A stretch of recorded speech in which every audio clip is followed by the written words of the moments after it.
MP, affiliated with an unelectable Labour Party, proposing something broadly similar to what we got proposed in 2014. And I think that's perhaps why we're on page 10 of the Mail on Sunday with a very small section devoted to it. We probably might be a bit disappointed with that show, won't we, to be honest? The next thing up is that sometimes you get a little support from unexpected places. Here's the ex-Bank of England Governor, Lord King. Scotland certainly could be an independent country. There are plenty of small countries the same size as Scotland. Scotland has both the people, it has the capital city, the history, the culture. It could be an independent country. The question is, does it want to be, given the consequences of it? Now, I myself don't think there are any major problems in terms of currency. That was the thing that Project Fear focused on last time. Okay, second last up is a little bit about the First Minister's trip to America, or rather the reaction to it. The BBC recorded an interview with the First Minister, asked her a question, and then heavily edited her answer. Let's have a listen to what they actually put on the television first. How do you respond to the accusations that are being made back in Scotland, particularly by the Conservatives, who say you're simply grandstanding abroad and talking too much about independence? This trip is fundamentally about business links and about trade, and that is all the more important now in light of Brexit, that Scotland gets out there and sells the message about what an attractive place we are to do business. That's part of my day job. Now let's have a listen to the part they cut out. There's 2 points to make to that, isn't there? One, it's rather hypocritical. This week when I'm in the United States, I think the Prime Minister is in Saudi Arabia, the Chancellor of the Exchequer is in India, and the Secretary of State for Scotland is in Burma. So, the idea that, somehow for political leaders to take their country's message overseas is wrong. It seems, if you're a Scottish Conservative, only to apply when that's the SNP. I'll leave you to decide for yourselves why they didn't want to put that bit in. So to finish up today, 2 radically different views from south of the border. I have to say I thought long and hard about putting both of these in, but in the end, I decided, what the hell. Here's a lovely chap. They are a complete bunch of fucking cunts. They are the fucking lousiest backstabbing bastards on the planet. And if you're Scottish, you should be fucking ashamed of yourself. You know all that bollocks with, they'll never take our freedom. You're a bunch of fucking cunts. Absolute bunch of fucking wankers.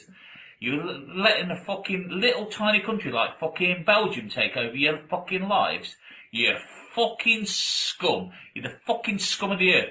The only people that want to fucking stay in the fucking EU are fucking losers. And you're the fucking losing cunts of this fucking planet. You should be fucking ashamed of your fucking selves. You fucking jock cunts. I fucking hate you all, and your fucking kilts, and your fucking haggis, and all go fuck yourself. Okay? How's that? Fuck off, you Scottish bastards. Feel the love. Feel the love. Fortunately, that's not the only opinion down south. Here's another one.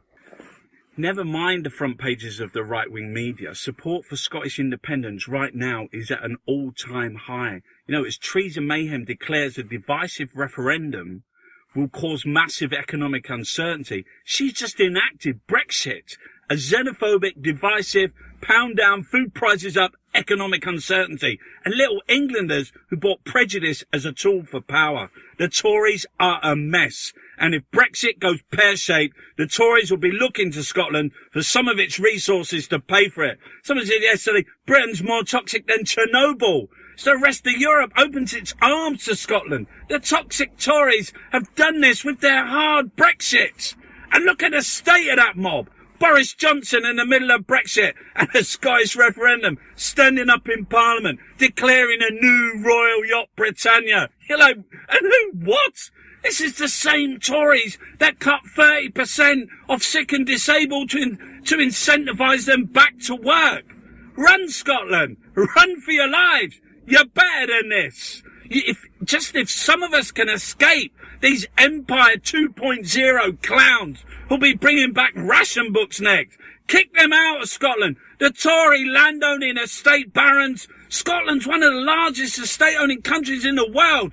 Queen Victoria nicked your culture, and your tartan, and the fascist English UKIP disgrace have taken Scottish tweed. You're like, no more England! Politics is not a game, declares Theresa Mayhem, as Westminster has pulled the wool over Scottish eyes for hundreds of years, said someone. Well, the Tory sheep are bald. They're bald. Section 30 votes in the Commons should be subject to Scottish votes for Scottish laws. And in the words of Mari Black, we are better than a xenophobic bile coming from the Conservatives. Let us speak out and stand up against it. That, as I'm sure most of you knew, was the artist Taxi Driver, and he's always worth the listen. And so with that, that's it for this episode. Speak to you next time, and I'll leave you with this.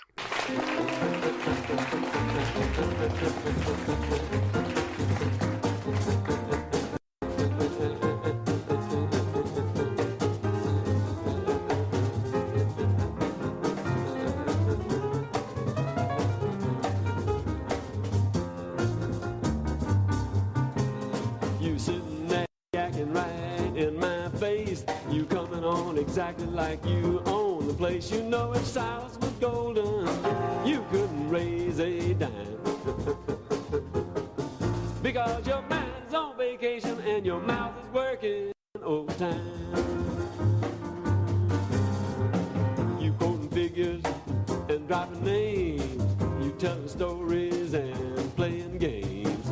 You over laughing when things ain't funny. You trying to sound like the big money. If talk was criminal, you'd lead a life of crime. Because your mind's on vacation and your mouth is working overtime.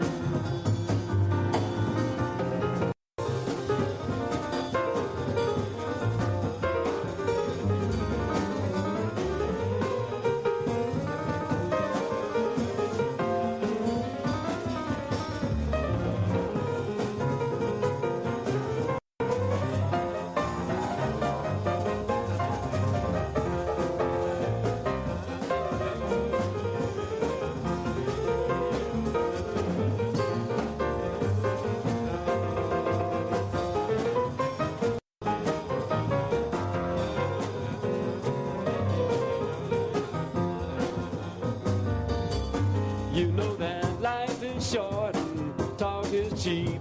Don't be making promises that you can't keep. You don't like the song I'm singing, just grin and bear it. All I can say is if the shoe fits wet, and if you must keep talking, please try to make it rhyme. Because your mind's on vacation and your mouth is working overtime. Your mind's on vacation and your mouth is working overtime.